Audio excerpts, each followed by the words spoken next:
it's like to lose. Feel so desperately that you're right, yet to fail nonetheless.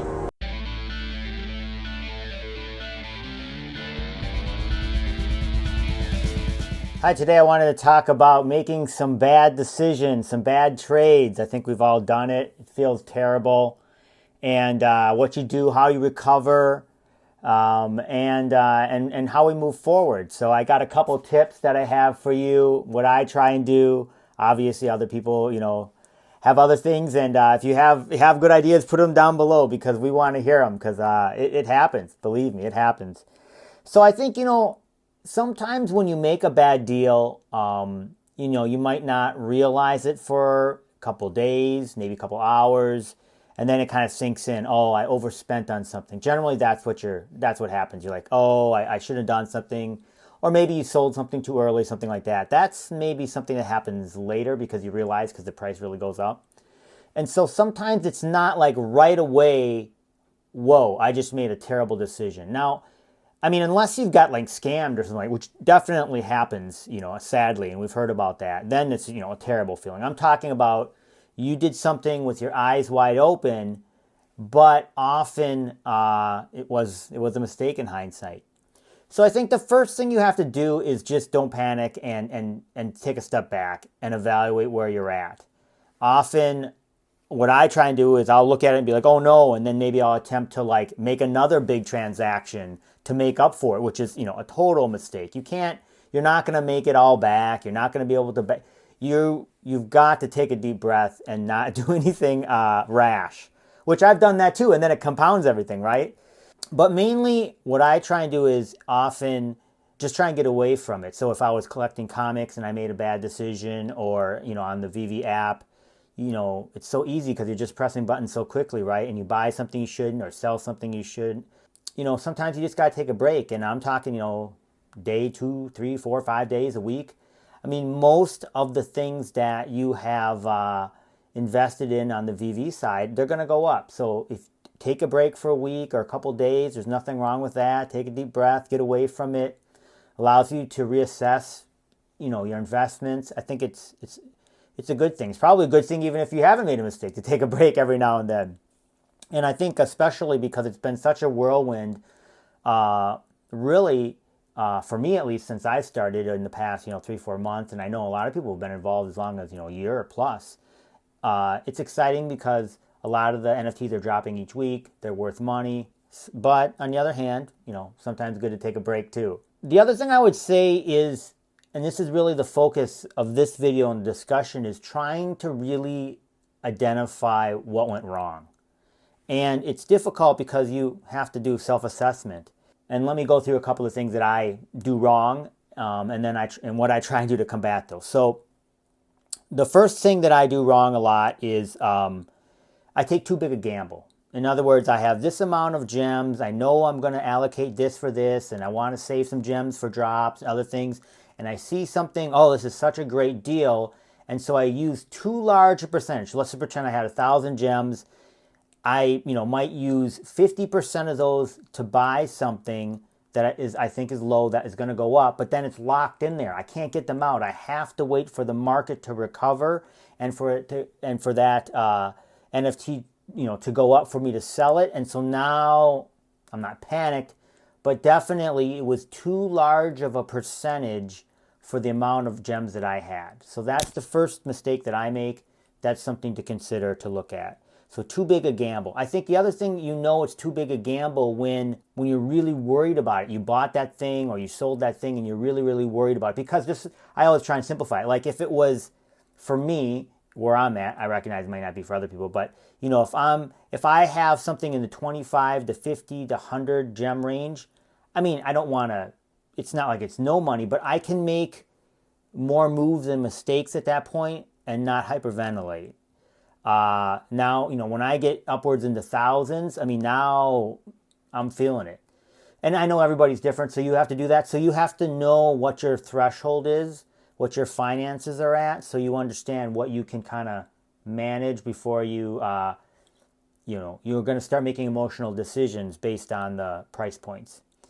The next one, which I suffer, is I'm not patient enough. And this, in both sides of it. So in other words, I have looked at a particular, NFT. I know it's going down, it's dropping, and I buy too early. I think I know what the floor is going to be in terms of if how far it's going to go, but I just am impatient. And it also happens the other way. I know it's moving up. I've got it. I know I'm going to, and I sell too early because I just wanted to realize the profit. And so patience is such a huge thing. And it's difficult because patience might mean you need to wait days or weeks. And that's difficult sometimes, especially when there's a gem squeeze and other things. And so that's why planning is a really important thing. You hear so many people talk about that. If you know or sense that there's going to be a big comet coming, you want to save some gems for that, and try and figure out what you think that target price is going to be. Okay, so another thing that I suffer from is there's so many tools out there. Like we talk about Ecomi Wiki, obviously my Veve rank.com website, I have a lot of different links to. And there's all kinds of, as I talk, Rebel Dog, all these other guys that have YouTube channels. And so I just, I think I know something. I know I should probably take a little bit more time to do research, and I don't, and I just buy. And that's a mistake. And then you find out that the price action on that particular NFT is not working like you thought in that brief, 15 seconds in which you bought it. And then you go and look at, a Ecomi Wiki or something like that, and you find out, oh, this is how it's been moving. If I would have taken the time to go and look, I would have known. And so that is a mistake that I try to not make, which is you need to do your research. And the way I do that is I generally, and I've said this before in my videos, I generally have 5 NFTs that I am kind of involved with. I know the price points, what it drops to, what it oscillates. I try, the lows and the highs, and I have a real good sense of that. Like, for example, the Joker, the Jim Lee Joker is one that I've talked a lot about, or the Harley Quinn. And I use those two also because you're not paying the Marvel tax, which is the 8.5%. It's the 2.5%, so it's better for flipping. And I know what the Joker and Harley Quinn should act like. This is the first appearance of Harley Quinn, the Bruce Timm one. And so I don't need necessarily to go to Ecomi Wiki because so I can make faster decisions. And so since I've known that, I'm trying to learn that with the snow globes. I'm trying to learn that with the Wonder Woman. And I also, when you do that and really, really are watching a specific one, you might find that it doesn't move enough. In other words, maybe you're trying to make 50 gems a flip. And so maybe this one just over 2 or 3 weeks moves only 10 gems. That's its oscillation. It's just not enough, and you got to move on to something else. Then the other holds that people talk about is, I'm going to grab 10 Wonder Woman, and I just know this thing is going to go up. And that's a good too. That's probably the safest bet, is to hold for long terms like that. But if you are trying to do more of the flips, I try and do those, as you know, then you really want to understand. And I just can't understand the whole market, so that's why I try to pick 5. I watch those 5, and that works for me. Okay, the next one is you've gotten bad info. In other words, you bought or sold based on info that you were given. Now, that might be through YouTube videos. That might be through, some reading, Twitter, listening to people on Twitter Space, and they gave you bad info. No, I don't think they did that on purpose. But it just was bad. For whatever reason, that opinion didn't work, and that's why it is true. You should do your own research, come to your own conclusions, find out, what price action that you're comfortable with. But I think that has happened to me in the past too. I've learned something in a Twitter space or watched something and I'm like, oh, this is great. I've made decisions based on that, and it was simply bad information. So that is something you have to be careful, and I have learned, the hard way, as some of us, other people I'm sure have too. Okay, and then the last one, which I'll talk about, which I do too, which is you sell too early to jump to another opportunity. So for me, it's, hey, I know, let's just use the Joker again. I'm in the Joker. I know, when to sell, when to buy. I've been watching the price action. I feel comfortable with that, and then suddenly, Mickey drops. I got to get some. So I just sell them at the price to get some gems, and I jump to Mickey to try to play that game, which I don't know. The price points are still being established. And so I got out of the Jokers too early. I'm jumping to Mickey, and it just, it didn't make sense. That's a mistake too.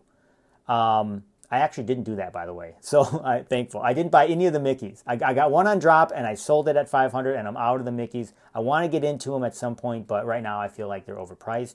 I could be wrong. Once again, do your own research, right? We always say that. That is a huge one for me that I have to be very careful of, is I sell too early and try to jump to a new opportunity. I think this, because there's new drops coming out each week, we kind of tend to go for the new shiny object when we might have knowledge in some of the other NFTs that we've had success with. So that is another thing that I definitely have to be careful of. So those are my tips for kind of sometimes when things go awry. If you guys have others, definitely put them below. Thanks for watching. I'll talk to y'all soon.